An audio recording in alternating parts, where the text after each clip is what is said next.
بسم اللہ الرحمن الرحیم۔ ہر سال ماہ شعبان کو جمعرات کے دن یہ وظیفہ کر لو۔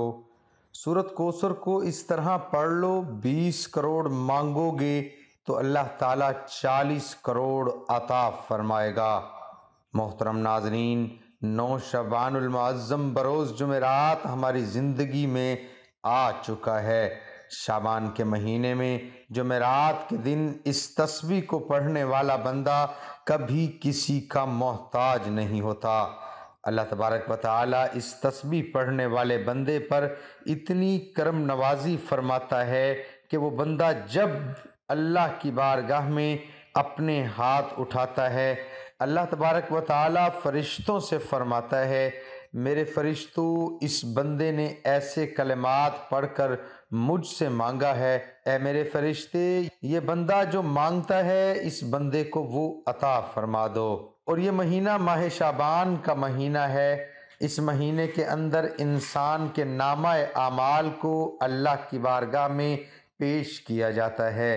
پچھلے سال کے اندر جو کچھ آپ نے عمل کیا ہے، نیکیاں کی ہیں یا گناہ کیے ہیں، جو کچھ بھی آپ نے کیا ہے وہ سارے کا سارا اللہ کی بارگاہ میں 15 شعبان کو پیش کر دیا جاتا ہے۔ اور 9 شعبان کے بعد اگلا سال آپ کا جو آنے والا ہے اس کے بارے میں لکھ دیا جاتا ہے، اور فرشتوں کو ایک نیا رجسٹر دیا جاتا ہے کہ یہ بندہ، اس کی موت ہو جانی ہے یا اس بندے نے زندہ رہنا ہے، وہ تمام چیزیں لکھ دی جاتی ہیں۔ اس بندے کا اس سال کے اندر کتنا روزگار ملنا ہے، اس کے کاروبار میں کتنی ترقی ہونی ہے، اس بندے کی کتنی مشکلات میں اضافہ ہونا ہے اور کتنی مشکلات ختم ہو جانی ہے۔ اگر بندے کی خوشیاں کا سال ہو تب بھی لکھ دیا جاتا ہے، پریشانیوں کا سال ہو تب بھی لکھ دیا جاتا ہے۔ اور اگر آپ چاہتے ہیں کہ آپ کا آنے والا سال خوشیوں کا سال ہو، غموں سے نجات کا سال ہو، آپ کی ہر حاجتیں پوری ہوں، آپ پریشانیوں سے نکلنا چاہتے ہیں، تو پھر آپ اس قیمتی عمل کو 9 شعبان جمعرات کے دن ایک مرتبہ ضرور پڑھ لیجئے گا۔ یہ قرآن مجید کی سب سے چھوٹی سورت، جس کو سورہ کوثر کہا جاتا ہے، یہ سورہ کوثر کا بڑا نایاب عمل ہے، بڑا قیمتی عمل ہے۔ اس کا پڑھنے والا بندہ ہمیشہ غنی رہتا ہے، کسی کے آگے ہاتھ نہیں پھیلانے پڑتے، اور اللہ کی بارگاہ سے لاکھوں کروڑوں بھی مانگے تو اس رب کے خزانے میں کوئی کمی نہیں ہے۔ ہر چیز پر اس کی قدرت، ہر چیز پر اس کا قبضہ ہے۔ وہ جس چیز کو چاہے تھوڑا عطا فرماتا ہے، جس کو چاہے زیادہ عطا فرماتا ہے۔ اس لیے آپ نے اس رب کریم کی بارگاہ الہی سے التجا کرنی ہے، اور یہ کلمات پڑھ کر آپ نے 9 شعبان بروز جمعرات کے دن کسی بھی وقت ان کلمات کو پڑھ کر اللہ کی بارگاہ میں دعا کرنی ہے۔ اس کا ایک وقت مقرر نہیں، پورے دن کے اندر کسی بھی وقت، کسی بھی لمحات کے اندر اس تسبیح کو پڑھ کر اللہ کی بارگاہ میں اپنی حاجت کو پورا کروا سکتے ہیں۔ اگر آپ کو مالی پریشانی ہے، اگر آپ کو اولاد کی وجہ سے کوئی پریشانی ہے، کاروبار کی وجہ سے کوئی پریشانی ہے، آپ کے گھر کے اندر کوئی مسائل ہیں، اللہ پاک ان کلمات کی برکت سے وہ پریشانی دور فرما دیتا ہے، اس لیے کہ اس مہینے کے اندر اللہ تبارک و تعالیٰ کے حبیب نبی اکرم صلی اللہ علیہ وآلہ وسلم کا یہ مہینہ ہے، اور اس مہینے کو آقا علیہ السلام نے پسند فرمایا ہے، اور یہاں تک فرمایا رجب اللہ کا مہینہ ہے، شعبان میرا مہینہ ہے، اور جس کو حضور اپنا مہینہ کہیں تو حضور کا وسیلہ دے کر اس مہینے کے اندر رب کی بارگاہ میں رب کا ذکر کر کے اور اس کے حبیب کا وسیلہ دے کر مانگیں تو وہ رب فرماتا ہے، میں نے سب کچھ بنایا اپنے حبیب کے لیے، یہ ساری کائنات بنائی آقا علیہ السلام کے لیے، تو جو مہینہ حضور کو پسند ہے، میں یہ کہنا چاہوں گا کہ یہ وظیفہ تمام وظائف کا سردار ہے۔ تو یہ بلا مبالغہ ہے اور یہ تمام وسائل کا سردار نظر آتا ہے۔ اس لیے اس وظیفے کے بہت سے معجزات ہیں۔ اس واقعے کے اندر اس وظیفے کو آپ کو بتا دوں گا، کیونکہ یہ اس صورت کا شان نزول کچھ اس طرح تھا کہ شان نزول کے اندر ہی اس وظیفے کو بتا دیا جائے گا۔ آپ نے بس اس قیمتی وظیفے کو ہر ایک چیز کو سمجھ کر کرنا ہے، کوئی بھی قیمتی بات کہیں کہیں رہ نہ جائے۔ اس لیے میں گزارش کر دیتا ہوں کہ آپ ویڈیو کو اول سے لے کر آخر تک مکمل دیکھا کریں، کہیں سے بھی وظیفے کا کوئی حصہ نہ رہ جائے اور آپ صحیح فائدے سے محروم نہ رہ جائیں۔ جو بندہ یقین کامل کے ساتھ اس عمل کو کرتا ہے، انشاءاللہ اس دن ہی اللہ کی کرم نوازیاں اس بندے پر نازل ہونا شروع ہو جاتی ہیں۔